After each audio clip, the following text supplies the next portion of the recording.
Hey everyone! So, if you're a ninth grader gearing up for your English Klassenarbeit, you are absolutely in the right place. I'm going to be your study buddy today. We're taking all your course materials and turning them into the ultimate exam prep explainer. By the time we wrap this up, you'll have a complete top-to-bottom summary of the entire Australia Life Down Under unit. Watching this explainer is literally the perfect way to get 100% ready to walk in and totally crush that test. So grab your notebooks, buckle up, and let's get this road trip started.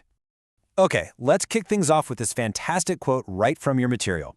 Australia is a country of contrasts, from the red desert to the blue ocean, from ancient cultures to modern cities.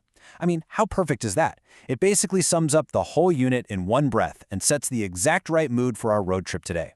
And here's a massive pro tip for you. Memorize this phrase. Seriously, steal it for your own essays. It sounds so natural and shows your teacher you really grasp what this continent is all about.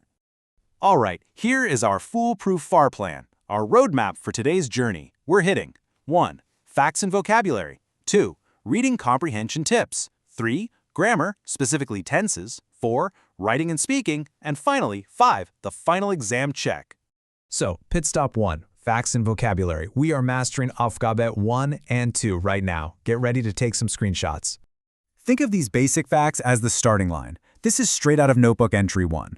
Now, Australia is super unique, right? Because it's both a continent and a country, sitting entirely down there in the southern hemisphere. Now, please don't get tripped up on this next one. The capital city is Canberra. It's not Sydney, even though Sydney happens to be the biggest city. And obviously, you've got to know the famous landmarks: the massive red outback, Uluru, and the incredibly beautiful Great Barrier Reef. Lock these geography facts into your memory right now. Moving right along to the words that will actually score you those points in Aufgabe 2. Notebook Entry 2 groups your vocab into these really handy, easy-to-digest categories. We've got places like coast, desert, and highway. For animals, double-check your spelling for kangaroo and koala, and watch out for trickier ones like crocodile and jellyfish. Under culture, make sure you know Indigenous Australians, dot painting, and the didgeridoo. And finally, problems. Emergencies you might face, like bushfires, heat stress, and rip currents. Chunking these words into categories, total game changer. It's going to make it so much easier to pull them from your brain during the test when the clock is ticking. All right, pit stop 2, reading comprehension. Let's tackle Aufgabe 3. For Aufgabe 3, you're probably going to be reading articles about outback survival or safety. This is the absolute heart of your Emergencies in Oz module. If you get a text about tourist safety, you've got to be able to scan it for the dangers, stuff like bushfires, heat stress, snake bites, or those sneaky, invisible rip currents at the beach. But on the flip side, you have to immediately spot the safe habits: drinking enough water, staying calm, and, super important for the beach, swimming between the flags.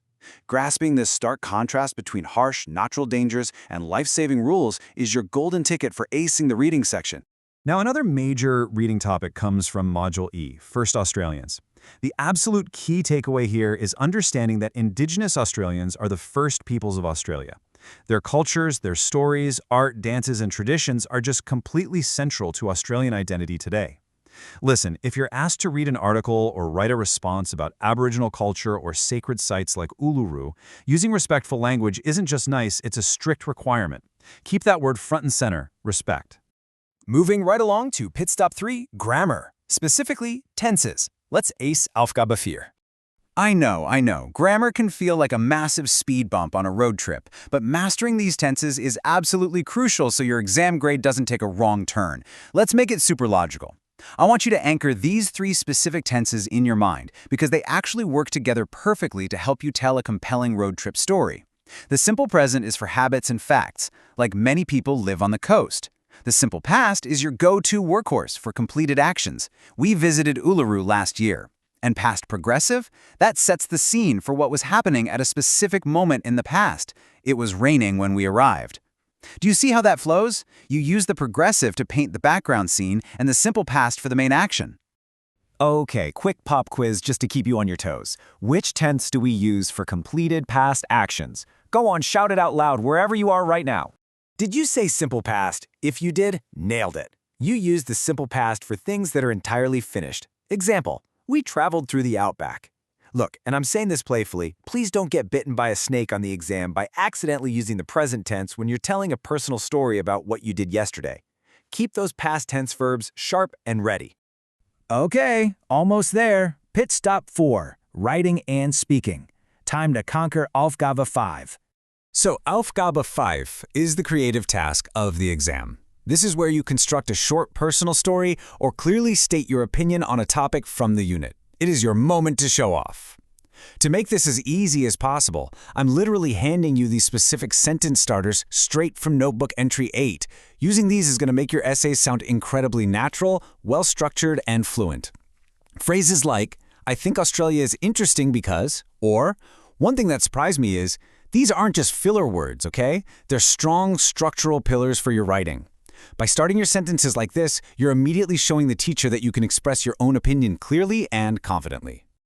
And hey, if part of your final project involves a live presentation to the class, here are some rapid-fire tips for success. Always have a clear structure. Use cool visuals to keep people engaged. Speak in your own words. Please, whatever you do, do not just stare down and read straight from your notes. Speak slowly and clearly so everyone can follow. And finally, look at your audience and ask for questions at the end. Remember, your confidence, your eye contact, and your enthusiasm matter just as much as the facts you're sharing. And here we are, the final destination, the exam check. Are you 100% ready? Let's quickly tick off these crucial Schnellcheck items one by one, directly from your Moodle course. Number 1, do you know the capital, Canberra, and the largest city, Sydney?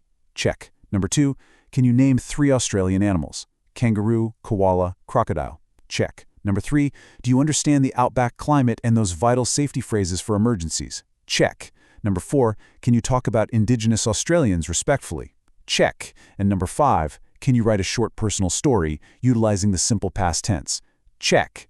Listen, if you can confidently do these 5 things, let me reassure you, you are perfectly prepared to completely crush this test. Which brings us to the very end of our road trip today. So I want to leave you with one final question. What will you write about in your final Australia project? Think back on everything we just reviewed. What was your absolute favorite fact? Was it unique mammals like the platypus, the survival tips for escaping a rip current, or maybe the beautiful, ancient traditions of the first Australians? Just focus on what genuinely interests you, trust the clear roadmap we built today, and you are going to do incredibly well. Wishing you huge success on your Klassenarbeit. You've totally got this.